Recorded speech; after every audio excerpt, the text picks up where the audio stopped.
to some of the quizzes, please. And it's great to see so many people seeing many different shows. Some of you at all three, which is kind of great.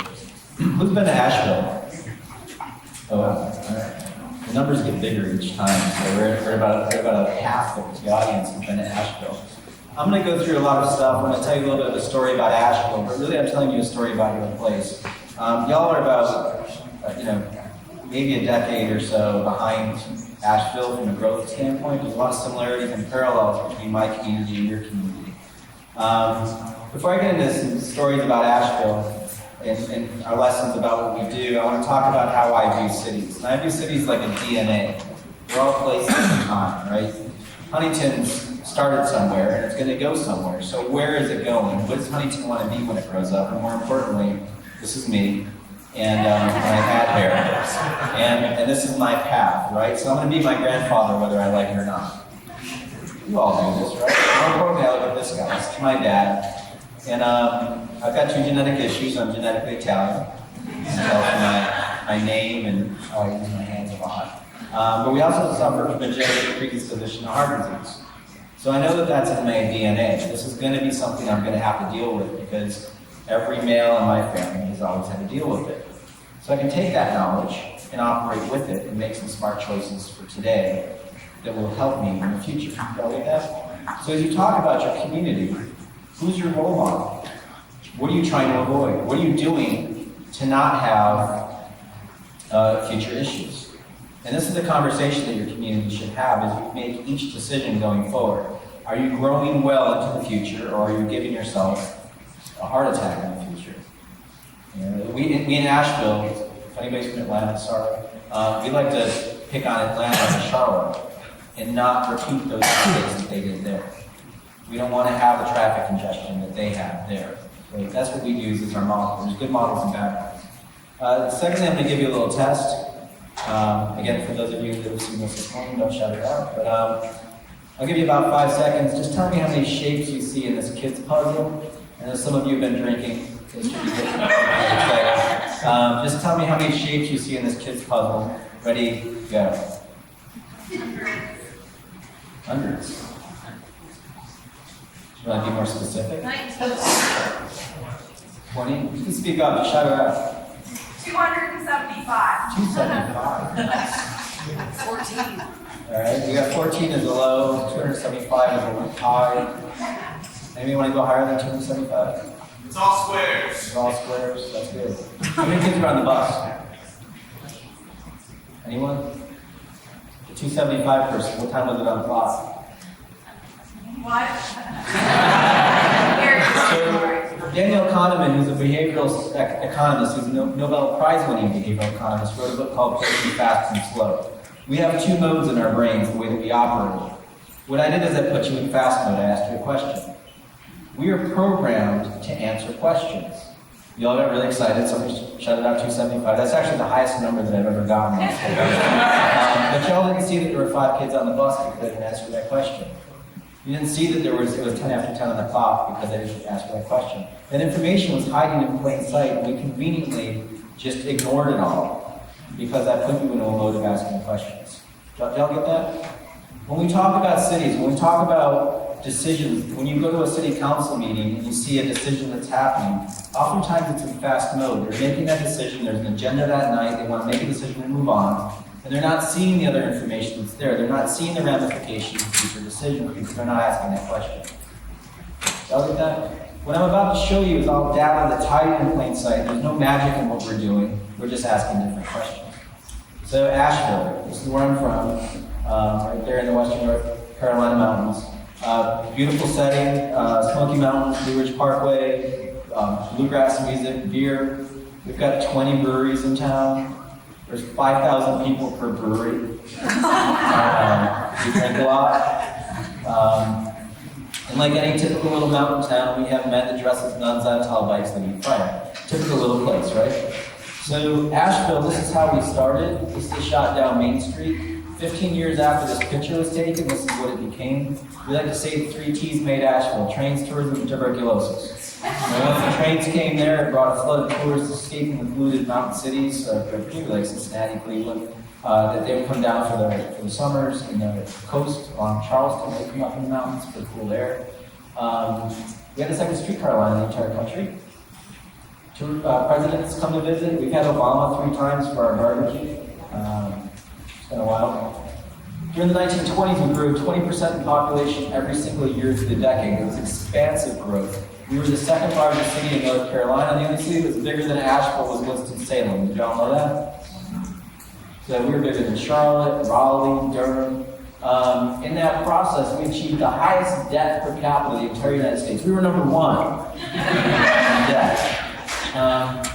When the Depression hit and our books were audited, we thought we had $5 million in the bank. It turned out we had $18,000 in the bank. A little clerical error there. Our city council was indicted, the mayor committed suicide. That's leadership, Asheville style. So, we fell flat on our face. We weren't alone. Thomas Wolfe, famous American author, native of Asheville, this is what he had to say about his hometown. Asheville has squandered fabulous sons. They've flung away the earnings of a lifetime. They've mortgaged those of a generation to come. They have ruined the city. And in doing so, they've ruined themselves, their children, and their children's children. That's a hell of a thing to say about your hometown, right? He actually wrote it in a book called The Homeward Angel. Of course, the people of Asheville were very proud of the fact that he wrote that. Kidding. They actually told his parents never to let him set foot in town again because they would hang him. And his second book was called He Can't Go Home Again for obvious reasons. True story. Read your American literature. Anyway, so it's not that he was clairvoyant in the way that he nailed it. He literally nailed it. What would happen to our community would be a multi-generational malaise that would hit the community. We chose to pay off that debt. We were one of the few communities in the entire country that paid off their obligated bonds from the 1920s. It would take us until 1976 to pay off that debt.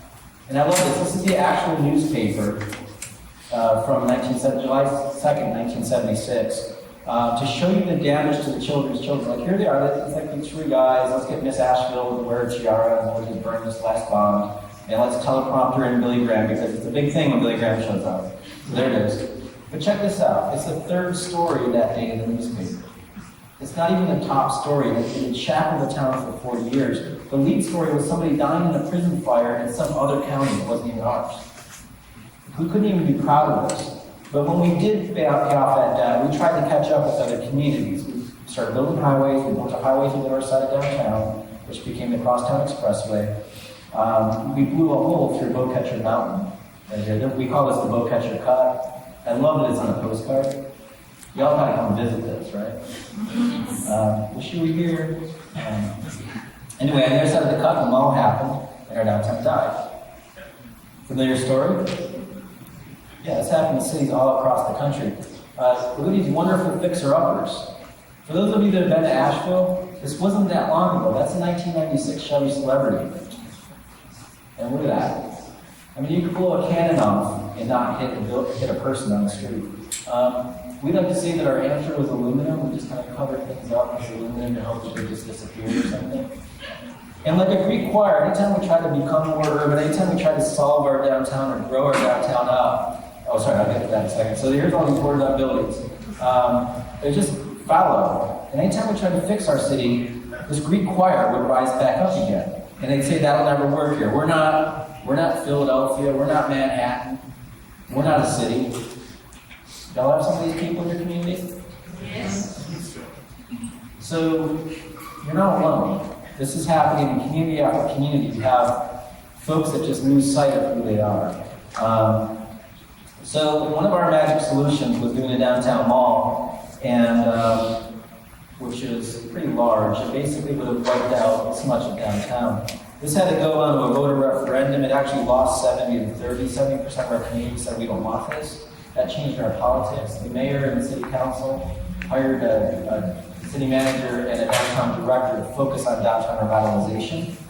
Roger McGuire was an investor who started buying up buildings downtown, started holding workshops. But the key thing that Roger did is he invested in housing downtown. He proved that people would live there.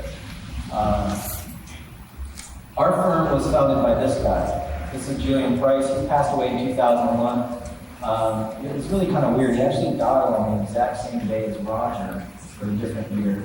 But Julian started a for-profit real estate development company where 75% of our money goes into sticks and bricks, 25% goes into businesses.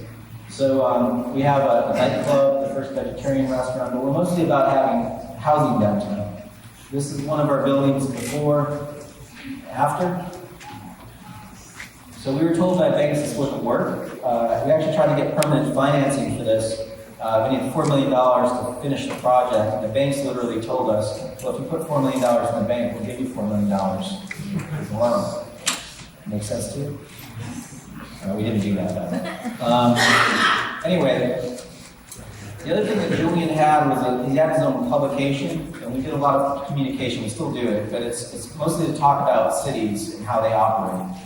This is what downtown looked like in 1993 when he wrote this piece. And I love this quote that he uses from Arthur Farmer. He's trying to educate the community about billboards and not just trashing themselves.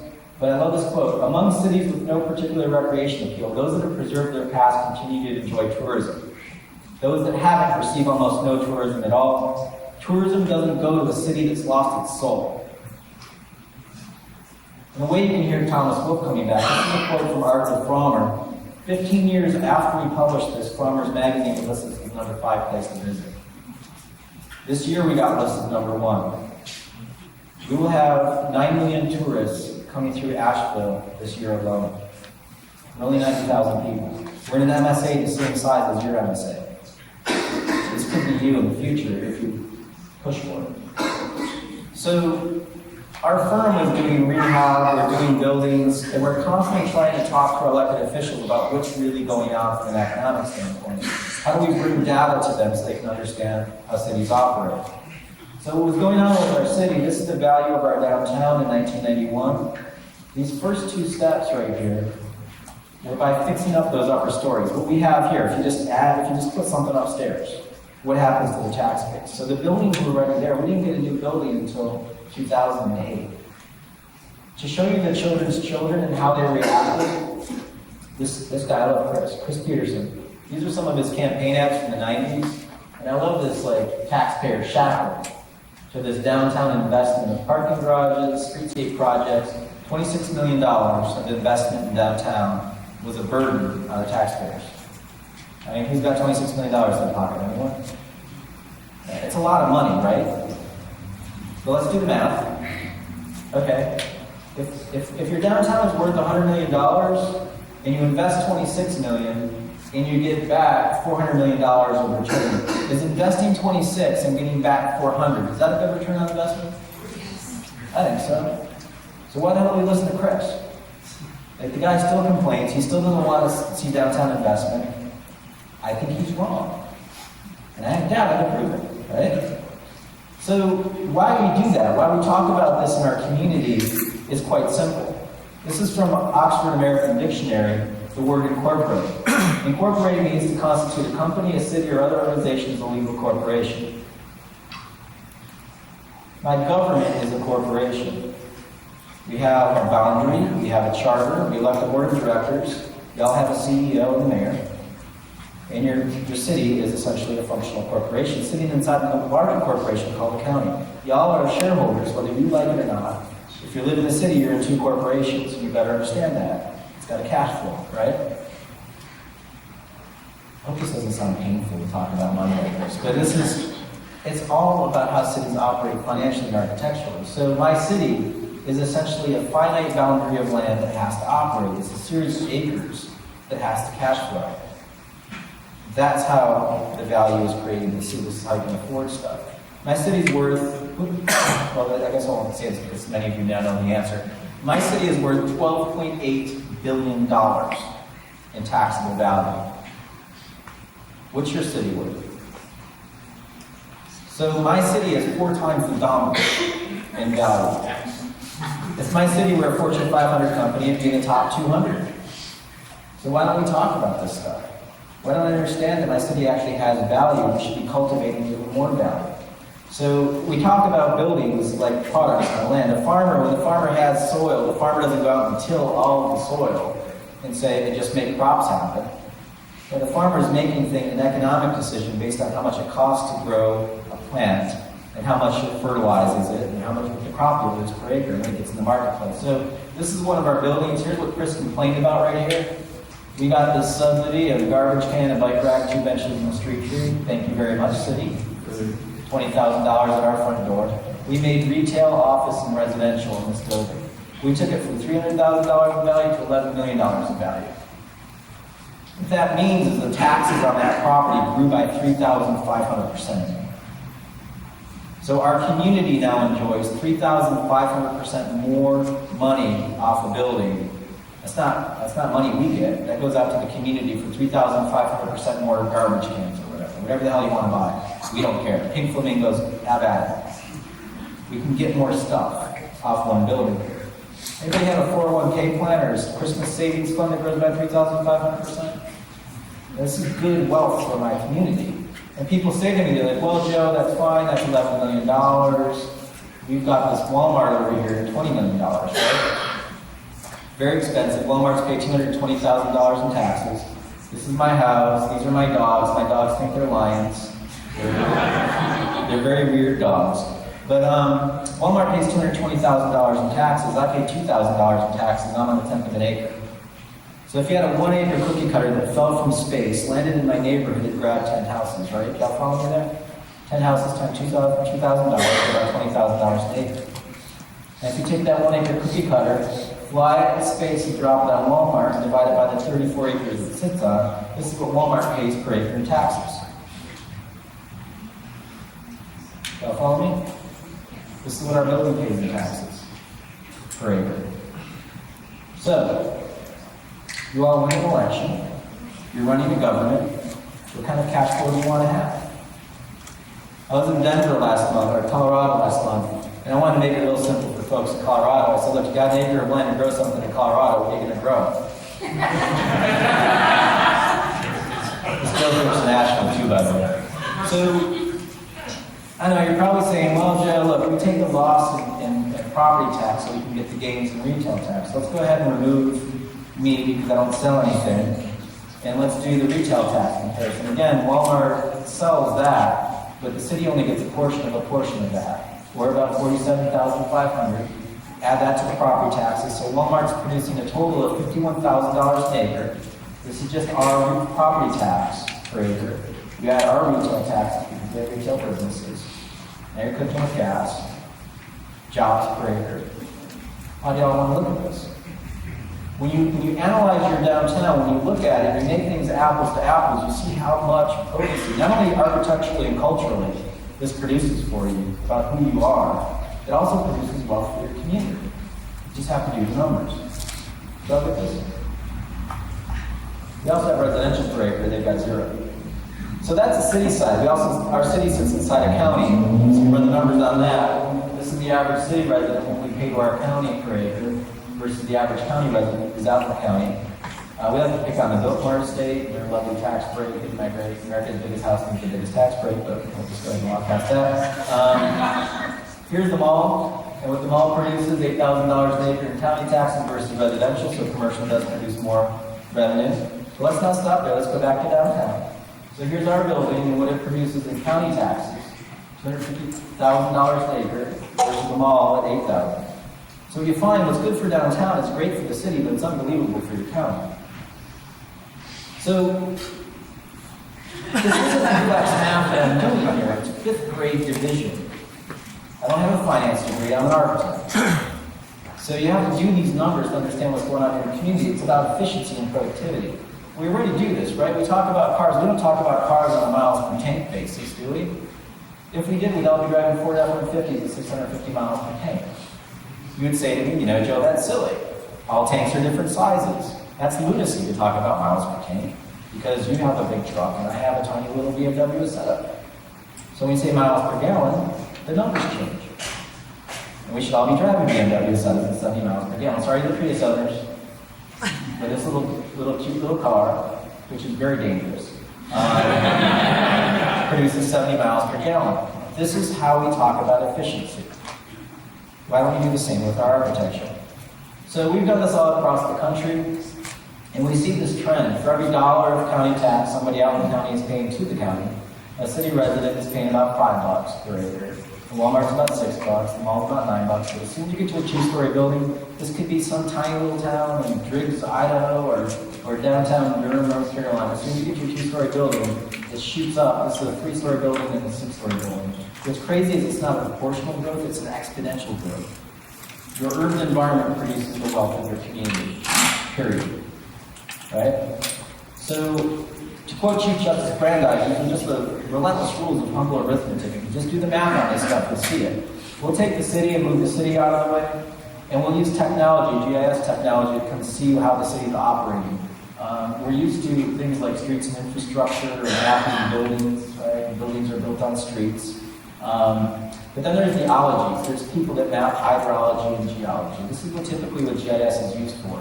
But you can actually split the nature and the man-made apart. You can map policy. I can show you economics as a model, right? So let's do Asheville. Here's my county. This is non-taxable. This is a big park. This is part of the Blue Ridge Parkway right here. So it's producing 0 tax, so we'll just go ahead and grade this out. Low value is in green. The hotter the color, the higher the value. So in purple, we have over $76 million in value. So this is the total value of our county. It's a $30 billion county. This property right here, the Biltmore Estate, this is worth over $76 million. So when Mr. Cecil showed up to talk about the Biltmore Estate, all of my politicians bowed down to him because his building is worth $76 million. But it's also sitting on 8,000 acres of land. So of course, that's the biggest tank out there. So when we go from miles per tank, or total value, let's go to value per acre, which is miles per gallon. The map changes. I'll just show it to you in 3D. Can y'all tell me where downtown might be? Want to take a guess? Boom. Right? There it is. That's where our community gets all its wealth. And you can see, like, if this is Papa Bear, this is Mama Bear out here, this is Black Mountain, you can see where its main street is right there, in that red spike. So if you're to lay your taxes across this whole thing, we all pay the same property taxes on a millage rate standpoint. I'm paying the same rate that you're paying. If you just lay that blanket of your taxes across this whole thing, where do you get the biggest potency of your taxes? Right there, right? So we work with Bree and Brad in the planning office in Huntington, and all this is going forward. I have to give them credit because they produced all of this stuff. So here's Cabell in Wayne County. This is the total tax value. So you see the strip line right here. It's very valuable. You see this non-taxable stuff like the airport and all this stuff. That's the total value. Now if you go value per acre, this is what it looks like. The map changes. Here it is in 3D.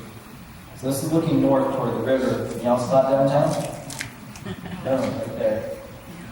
Right, here's the 60, State Road 60 kind of stretch of suburbia going out. So this is looking from the side of the river here. So that's looking east. And then this is looking from Ohio, and it's almost like this is a beachhead. It's like beachfront real estate right here. There's huge value coming out of your downtown. Did y'all get that? This is nerdy stuff. Are you expecting this? So look, zooming into the city now. Again, this is the total value of miles per tank. So you see CSX is very valuable. It's also a huge parcel of land. So let's go value per acre. The map changes. Here it is in 3D. So the St. James building is killing it from a tax productivity standpoint. Now, the city will have all of this stuff if you want these maps, if you want to fool around with it. This is something super nerdy that we made. This is sorry, we get really excited about this, Joe. This is value over time. Let's just stop it right about here in 1920. So in 1920, I keep on forgetting the name of this community. Barbersville, right? Yeah. So you can see Barbersville Main Street popping up here in value. And look what's going on in downtown. These are buildings that are still here today that are producing wealth that were created in the 1920s. Just going to zoom in a little bit more. Let's get to right here. So here we have the war. What's crazy to me is there's a gap here. See the gap between this purple spike and this purple spike? What's missing here is a story of all the buildings we tore down. So these are the buildings that became surface parking lots. They're wealth that we would have today if we didn't knock it down. Did y'all get that? So let's just let this play out. So you see the highway getting built, State Road 60, you start to draw your scroll out, and then gradually more will be sliding this way over 2000 when the highway gets built. And that's the reality of the community's wealth. We've essentially transferred it out of the city and down the highway. Taxable, non-taxable, this is the two counties. You're about 20% exempt. This stuff doesn't produce taxes, although it produces the quality of life. These are your parks, these are your public buildings. When you get into the city, it's about the same. 25% of it is non-taxable, university, public lands. When you get into the city, it's again about the same. This is actually all right. In Asheville, we're 44% exempt in our downtown, which is kind of crazy. A little bit too much land in non-taxable real estate. So your city is about 6% of the land area of the entire county. This is the footprint of the city. Here's its tax potency. So for those city residents, you're producing 30% of the county's wealth on 6% of the land area. When you get into the city itself, those downtown property owners, we all take up 8% of the city, but you're producing 17% of the wealth. Now for downtown inside the county, this is kind of impressive. And by the way, we use marginal colors on the graphics. So it's kind of fun. Downtown takes up 1% of the entire Cabot County, yet it produces 8% of the wealth. That doesn't look big, but it actually is very big. That means it's a 1 to 8 potency. So it's like one little piece is producing 8 times its punch. Retail sales don't matter that much for y'all. These are all the different states across the country. This is retail in green. You guys get a little bit of retail. You're nothing like Lafayette, Louisiana, which is all of that green there. So this is the municipal service fees where you get your who's paying the bills for that. Employment per acre, which yields occupancy taxes, so where you're getting your money there. And then this is your property taxes. Again, downtown's killing it. And then this is the total cash flow. So where do you get your money to run your city? It's all coming out of the downtown, basically, from a potency level. So let's kind of recap some buildings. These are your Walmarts. You know, people ask me, they're like, Joe, you got a problem with Walmart? What's your deal, man? And I told the story today. I actually presented it. This is what a nerd I am. I presented at the International Assessing Officers Conference, and the head of Walmart's real estate was there. And I had to deliver this presentation, something similar to this guy. And I had to apologize before I got into this. And I said, dude, I just don't want you to feel bad about this, but it's not about you. It's about, I don't hate the player, I hate the game. And Walmart is taking advantage of our system. Basically, put simply, the cheaper the building you make, the lower the taxes you pay. So they make cheap buildings. I'm totally unabashed about that. That's just the reality of what's going on here. So these are really cheap buildings. They're about $50 a square foot. So the value is really low. It's about $600,000 an acre and $400,000 an acre. And this morning I said, let me just guess which one's older. I think that one is. And everybody's like, yeah. Well, I can tell from the number. These buildings depreciate once as soon as you build them. So this is the newer one. This will slowly get to that number. Here's your mall. Your mall's $200,000 an acre, which is very low value. Here's the Walmart. We'll keep that on there as a control subject. And here's your Best Buy at about $1 million an acre. So this stuff will eventually decay to become this stuff.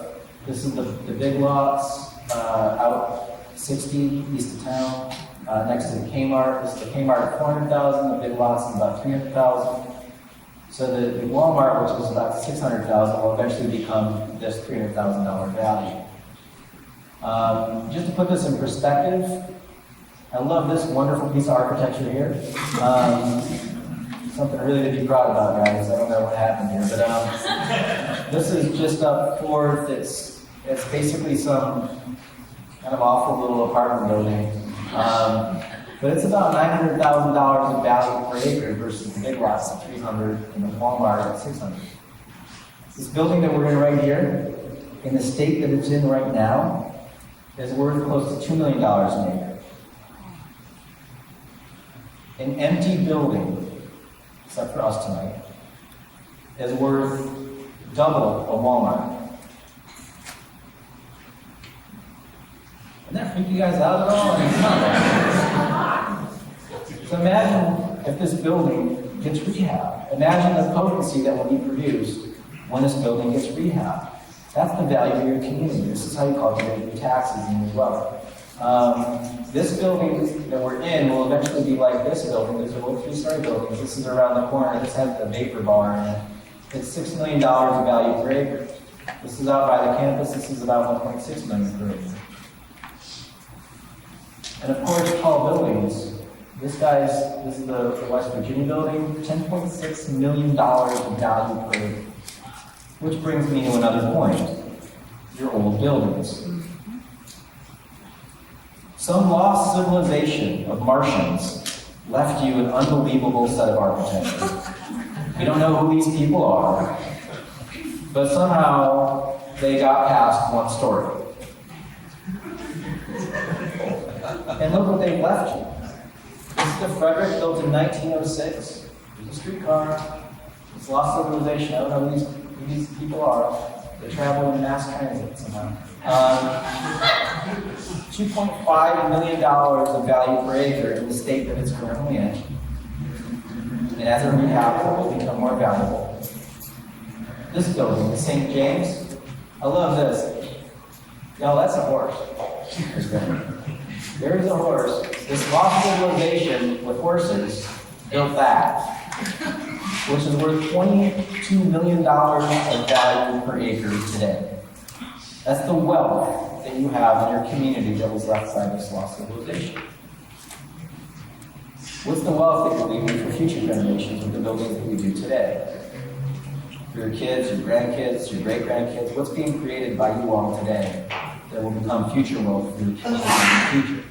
This building does not depreciate at the same rapidity that the Walmart does. Walmart is designed to fall apart in 15 years. They're totally honest about that. This building wasn't designed to fall apart in 15 years.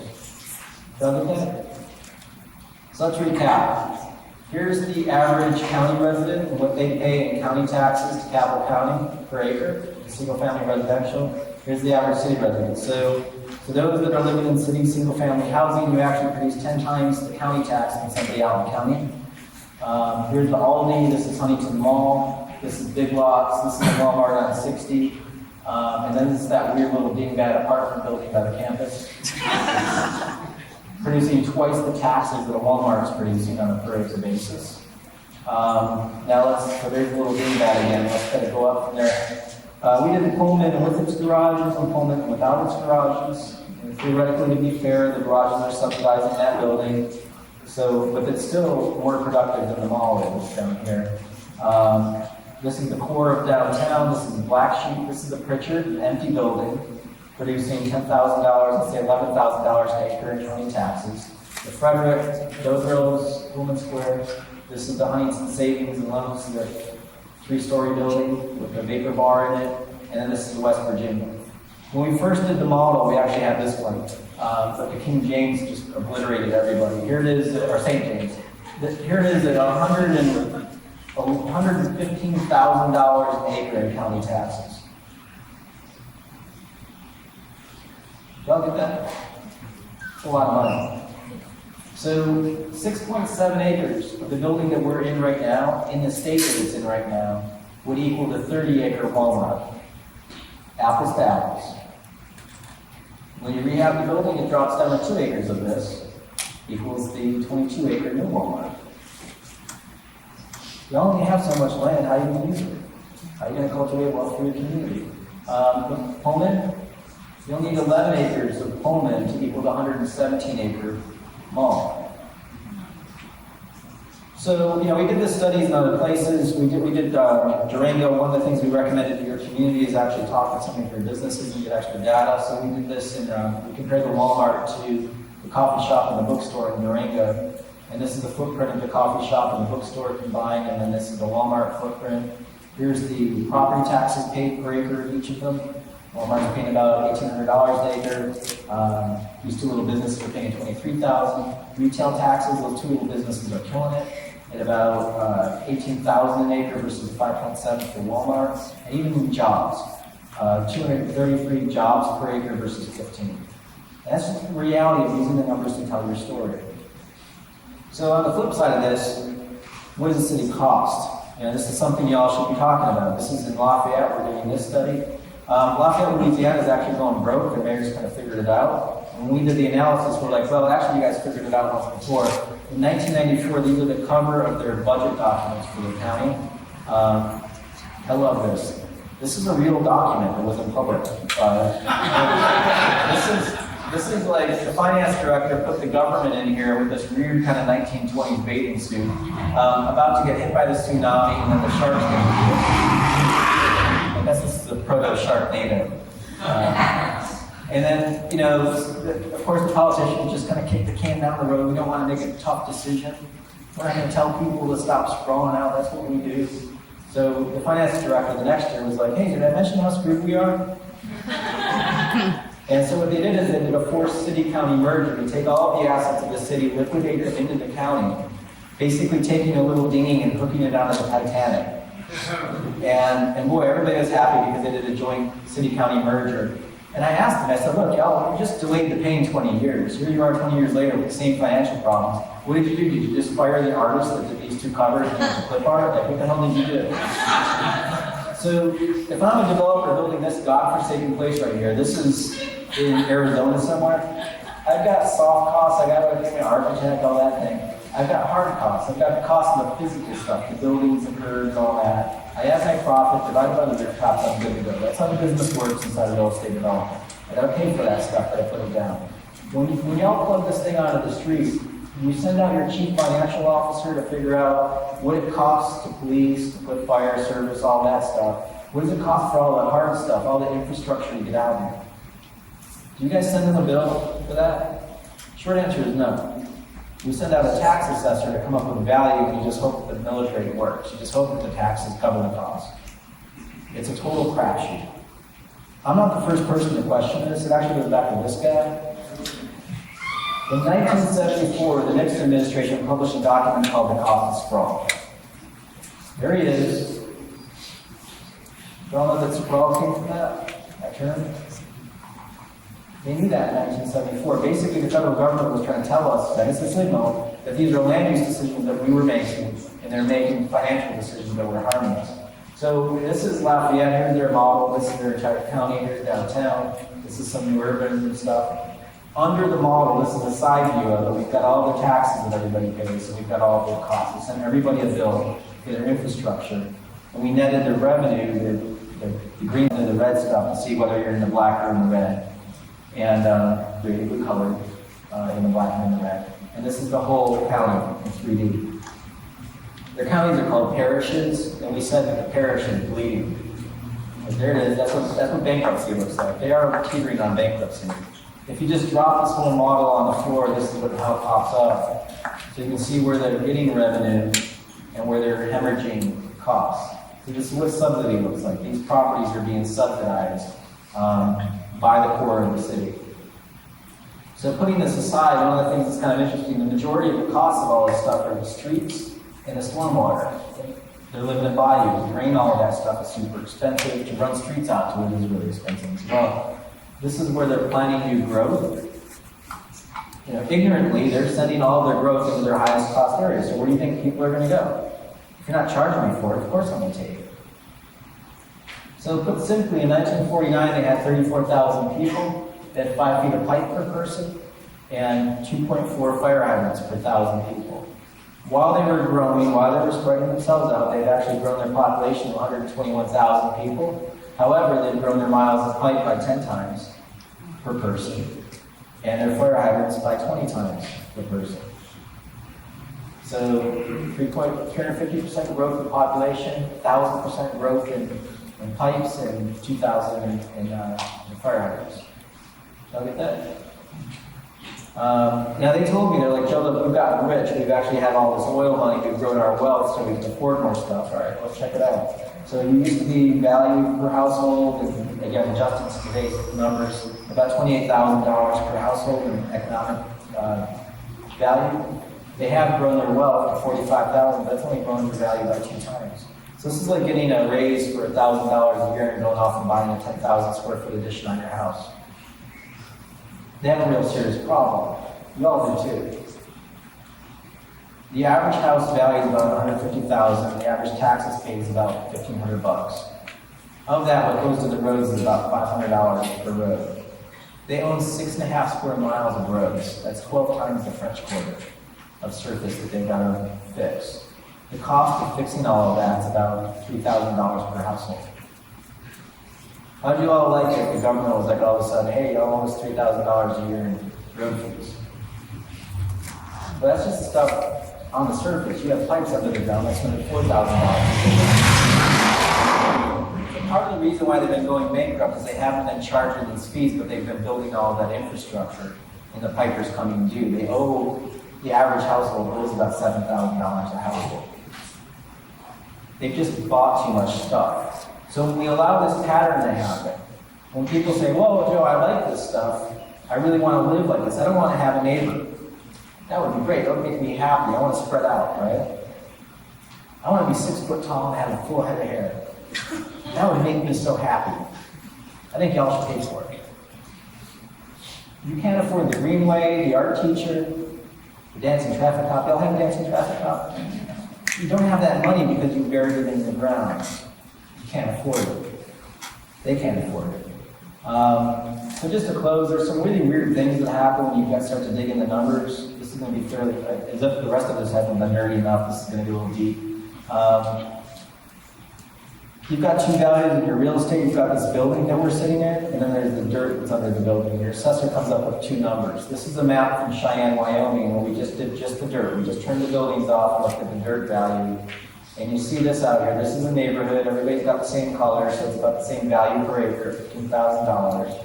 And when you get into this little area, when I was presenting this in Cheyenne, I was like, hey, y'all, what's going on right here? Why is this $15,000 an acre, and as soon as you cross the street, it jumps up to $35,000. It doubles in value when you cross the street. And the assessor raises her hand, and she's like, no, you don't understand. I said, try me out, what am I missing? And she said, well, the more land you have, the lower the value. Does that make any sense, Joe? The mayor just about spat coffee out of his nose, he was laughing so hard. And I was like, so I got 3/4 of a mile street here, 3/4 of a mile street here, another half mile, I've got 3 miles of street, this person's got 200 feet, she goes, yeah, we don't count that. All right? I can put more stuff here, I can put a bigger building here. A bigger building means more trips, more car accidents, more fire calls because of the car accident. She goes, yeah, we don't count that either. I said, well, where'd you get this, what's this more land to lower the value? She said, well, that's our standard. So one of the reasons why I went to the assessors conference is I asked them the same question. I'm like, where do you get this standard? Did Moses deliver it to you? Where does this thing come from? Their magazine is called Fair and Equitable. For those non-economists in the room, is it fair or equitable that I can get more community service and pay low taxes for it? No. So this is the way our tax system works. For y'all, you get the same thing. Look at this one for a guy right here. I can send them a little thank you card, or a little you're welcome card maybe. But again, the way that the mathematics works when we have these standards, you get things like this. This is a hot spot. That one little guy right there is over $150,000 an acre. Everybody else around him is less than $1,000 an acre. Another neighborhood, you see another little spot right there. And everybody around this guy is about 1/3 of his value if I cross on the property line. There's mathematics at play that control the market. I behave a certain way as a developer because of policy. It's not a free market. So in Normandy, you were taxed on your footprint for about 100 years, and people started shooting their building out over the street to avoid taxes. In England, you were taxed on your windows. The more windows you had, the higher the taxes. People started boarding up their windows to avoid taxes. In France, this is my favorite. Anything below the roof line is not considered part of the building. So the architects stole French mansard's roof system, the mansard roof. That's where that term comes from. And they stuck stories up there. When the assessor got out there, they're like, no, this is clearly the roof. You can't tax me for this. It's a massive hand of a master architect. These are tax policies. So just realize this stuff is hurting you. Put your gun down. So you guys are worth $1.1 billion. You're about the Pittsburgh Steelers in value. put it in perspective, my city's worth all of Pittsburgh's professional sports teams combined. We're $12.8 billion. We're 12 times the value of you guys. My downtown's worth as much as your city. Let that wash over you. We're about 11.6 dealers. I can guarantee you that Mr. Rooney knows Ben Roethlisberger's towel bill. I know that the cups in our nightclub cost 5 cents a pop. So we need to be conversant to understand what the city costs. What does it cost to put a road out to that Walmart, and are they paying enough taxes to cover that nut? The police services alone in one Walmart consume all the property taxes, period. They don't get any additional money for your schools or anything else. This is the reality of how your city operates. So measure it, you can measure it, you can manage it, you can do the math, and fix your city. Thank you.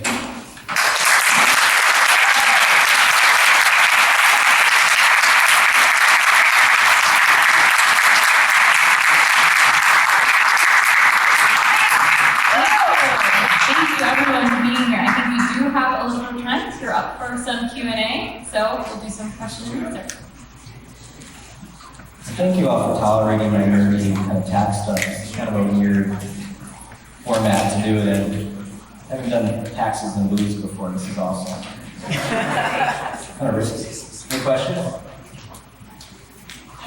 Was it interesting? Yes. No questions? I think that's right. One of the things I've noticed in Hindsight, we typically tear down buildings as soon as we can. I know there's a lot of churches on one of the main arteries, and as soon as they grab some spare empty buildings, they torn them down. Other places have done that, but there's also a lot of vacant buildings, a lot of prime spots that you showed. I just wonder what are some of the techniques to stop tearing down some of these buildings or get people who are interested in opening up a space like this tonight doing that. So the question is how to slow down tear downs, or at least find ways to repurpose them. Oftentimes buildings fall in the hands of people, they're heirs, or they get inherited, or they don't quite know what to do with them. In the case of churches, it's a little bit more difficult. Either the congregation moves and the shepherds follow the sheep. They move out to wherever those folks move. Again, going back to that, my baby picture. Go to a city that's actually been through this. Go to a city that's found a way to repurpose those religious institutions. In Asheville, several of them have been turned into music halls because they have incredible acoustics. There's a sound studio in one of them. It's the Avett Brothers have done their music there. A lot of bands have gone in there because of the acoustics inside that church. So that was a way that it was repurposed. And that's sensitive to the neighborhood around it. It's a low-impact business. It's not like a nightclub or something like that. And although there might be a place for one to be a nightclub, I think in Boston there's a really cool nightclub. It's an old church. But other buildings, other architectural features, this building has so much built-in wealth. To replace a brick here, what would it cost to rebuild one of these buildings? It would cost millions of dollars. So that value is already here, just reuse it. In addition to all of the carbon savings, you don't have to rebuild that building. You don't have to tear it down, take it to a landfill, and rebuild some cheaper building on its place. Just repurpose the building. But oftentimes it's just a failure of creativity. An inability to see the gem that's right there in front of you. And a lot of that's just time and place. A lot of people just get worn down by their own community and they tend to drop their standards. They don't see themselves as being valuable. They only see themselves on the hard times and they lose self-confidence in what they can become. So Asheville went through that. They went through this kind of woe is us. We're just Asheville. We'll never be anything cool. Kind of bad self-image. The same way I went through that in high school. Right? It's like I eventually became a different person. Although some of my friends in high school still see me for that same person, right? Then we run into them at the reunion, they're like, what do you mean you've got a job? It's like that kind of stuff. So a lot of it's just perception. But several of us have talked about y'all need to just get in a bus and go someplace else and just see the beauty that you have here when you come back to it with new eyes. Go visit Asheville, come hear what we did, go to Charleston. There's other places that have actually find your grandparents, basically. What can the city do where their buildings are at? Is there in the area or downtown or is there Florida? Or they don't even want to sell it? Okay, you brought me into this story here. So, in some communities, in Pennsylvania, they actually have it enabled, I don't know if you have it enabled, but it's a term called land value taxation, where you tax at the level of opportunity for the city rather than architectural. If you think about taxing on value, there's a perverse incentive to build crap in your community. If you're going to tax me less for it, the cheaper the building I make for it, the taxes I make. So Henry George was a tax economist in the 1800s, and there was land speculation going on in Boston. People that landed from the Mayflower, their families had all this real estate all around Boston.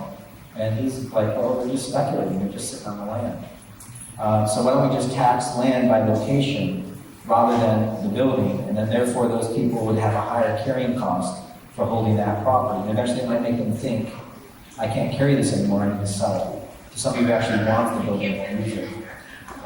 Pittsburgh adopted this in the 1970s. So if you think about it, I've got two buildings side by side, they're both 10 stories, and I tear one building down, what have I done to my taxes? I've eliminated my taxes, I'm almost down to nothing. So for those of you that haven't heard of Henry George or land value taxation, Elizabeth Maggie Phillips, who has spectacular eyebrows, she was a Georgist, and she realized you couldn't talk to adults about tax systems or changing tax systems because we find it all too difficult because it's the way things are. So she invented a board game to teach children land value taxation. Y'all recognize it? Monopoly. She calls it the landlord's game. She was trying to teach us land economics and how it screws things up in cities. So the lesson in Monopoly is to assemble land, location is incredibly important. And once you put buildings on it, you win the game. So, could you do an impact fee for land speculation? I mean, there's lots of things you can do, but ultimately you have to realize there's an economic cost both ways. One, in them speculating on the building, not doing anything with it. And this individual who's fixing this building, or any of the buildings that get fixed downtown, spend millions of dollars fixing these buildings up. Why should they take the risk of somebody sitting next door to them and keeping that building vacant forever? That's an opportunity loss for the whole community.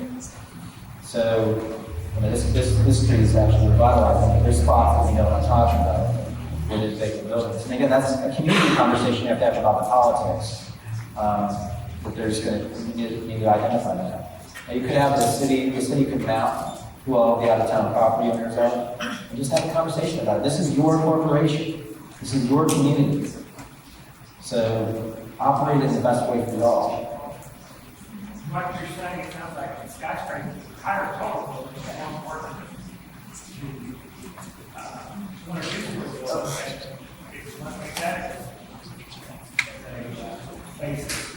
The ones that already exist.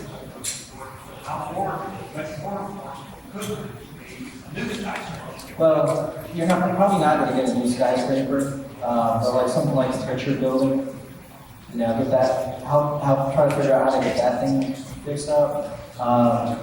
You're not growing in population where you can absorb, you have a lot of vacant buildings still you have to absorb. So skyscraper is probably not an issue for you all. But understanding, a lot of times people say to me, like, well, Joe, are you just saying you want skyscrapers all over the place? And it's like, no, just do two-story buildings would be good. It's more to understand the potency of what you have going on. Do this like an economic MRI. It's just a CAT scan to see what's going on. But it's not, it's not about building a bunch of skyscrapers. I've been to Asheville, they've got a very artistic and creative people there. Would you say that the artistic people drive revitalization or revitalization brings in the creative people? I think it's both. Which is probably a cheap answer to give you. It's like Asheville thrives on its authenticity, any city thrives on its authenticity. So back to the corporation model, not to kind of be crude about that, but you think about businesses. You want to, an artist wants to be unique. An artist wants to compete against another artist and have a different product, have their own art thing going on. Cities are the same way. So don't totally rip Asheville off. Do your own thing here. But yeah, if you've got local creative talent, utilize that.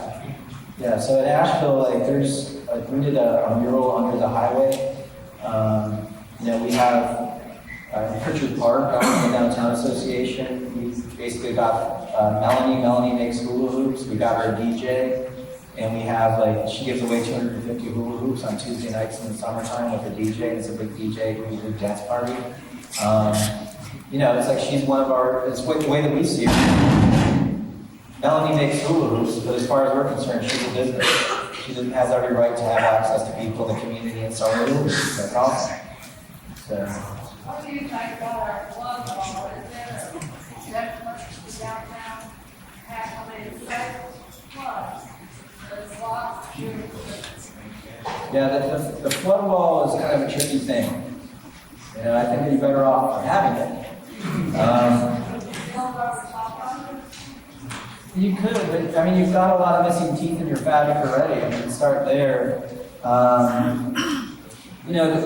Think of places like New Orleans. New Orleans has that huge levee around its downtown. Very similar to what y'all have. It's like you don't even know the Mississippi's right there until you get up on the levee and then you can see it. You can come up with creative ways to have more access, either through the wall or over the wall, so more people can get to it. But quite frankly, a lot of the buildings in that road, between the buildings and the flood area, the flood wall, are probably a bigger impediment than that flood wall is. It's like that crossing that road is, good luck with that. It's a bit of, that's its own barrier to the pedestrian environment. And I think there's lower hanging fruit. There's fixing some sidewalks and expanding the pedestrian feel of your downtown. Things we talked about before this presentation, connecting the university in with the downtown better, and getting some of these buildings occupied. I'd go after that before that flood wall. Anybody else? Are you suggesting that we've got consumers and we're just not providing services that they want in these empty buildings? I'm afraid, I'm from here and I've seen the population dwindle. I'm 52, so I've watched it all go down. And we just don't have the people we used to have.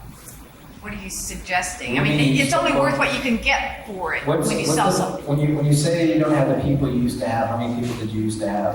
I wish I could. 86, okay. And when you had 86,000, how many people were in Cabell County? 100. How many people are in Cabell County now? More than 100, isn't it? You have an MSA Not of a lot. MSA. Ashland, the 100. Yeah. That's most of the county. Yeah, so a lot of your population has shifted out. Population of Cabot County maybe 110. Yeah. So at the very least, that's where you can find 10,000 people. It's not like you're losing population, you've actually shifted a lot of it. Well, we used to have manufacturing here, more manufacturing, Corbin glass and, all aluminum bumpers and alcohol. We used to have towel manufacturing in Asheville, Cannon Towel Company, they're gone. People move out when they lose their jobs. I'd like to see small scale manufacturing come back and more people, but we just don't have the people to put services there for. There's no people to come and take our services. Asheville started fixing itself and having some pride in itself, and tourism is like a gateway drug to Asheville. So people come to Asheville, they're like, oh, how wonderful, they quit their job and move there. And they create a job when they get there. So they're either, they become a brewery, they become a tech company, they become something else, but there's people that want to be there. Now we have, there's a yeast company that's coming to Asheville from San Diego. They want to be there because we have beer. Awesome. More the merrier. Let's have more breweries. New Belgium Brewery, Sierra Nevada, moving to Asheville. Cool. So we started first by worrying about ourselves, making a nice place for us, and being a city. And the rarity of that drew other businesses to come to Asheville. So yeah, that's the ultimate irony. Like, where do you go on a damn vacation? Go to a city and wander around. Like, oh, look at this city. Most people. Of course, Banfield decided to trash. So I get that a lot, the Vanderbilt. We don't really care about the Vanderbilt. You know, it's like, it costs $50 to go in there and walk around somebody's property. The Vanderbilt controlled our economics because they had numbers. They had a little turnstile, you pay $50 to go into the Vanderbilt State. And I'm saying this as an architect, it's a pretty building. Incredible landscape architecture. And I get people today, I travel around the country, I get people like, I love Asheville, the Vanderbilt Estate's awesome. Like, did you go to downtown? They're like, no. And it blows my mind. Yet the numbers now, I get the opposite. So when I go around, people talk about downtown, they rarely go to the Vanderbilt Estate. Now the reason why we couldn't achieve any kind of common discussion with our Convention and Visitors Bureau is because I didn't have a turnstile on the downtown. So I couldn't tell how many people were coming downtown until the CVB did a tourism survey in the hotels, and they started asking people, what are you visiting on your trip? 75% of the people that come to Asheville in the region go through downtown. About 30% go to the Brooklyn Estate. So the numbers are there. You know, it's like, people ask me, they're like, oh, it's because you have Vanderbilt Estate, you have Blue Ridge Parkway. Putting the Vanderbilt Estate aside, Marion, North Carolina has Blue Ridge Parkway, it has all the same parks that we have. It also has a downtown that looks very similar to where Asheville was. Y'all ever hear of Marion, North Carolina? You ever visit Marion, North Carolina? It's a dump. And they haven't done anything with their downtown, and therefore they get no one to visit it. So again, we just think about what cities are, and we just made a regular place. Make it more financially attractive to people to build the downtowns instead of tearing down the building, cheap building that up the road meets all the specs, but the whole building has to be big. A lot of that's historic preservation tax credits help. You can do that through tax increment financing. Do a delayed tax deferral. Iowa does that with historic structures. Des Moines is actually a great lesson in that. They basically take a tax deferment on those buildings, then 15 years later they just rise to the top of the cream. There's a million different policies. Part of it is supporting elected officials in difficult decisions on fixing buildings, discouraging them from tearing buildings down and putting in cheaper places, letting your politicians know that we all don't agree with that. And then also supporting your leadership or becoming a leader, running for office, and supporting other models of development.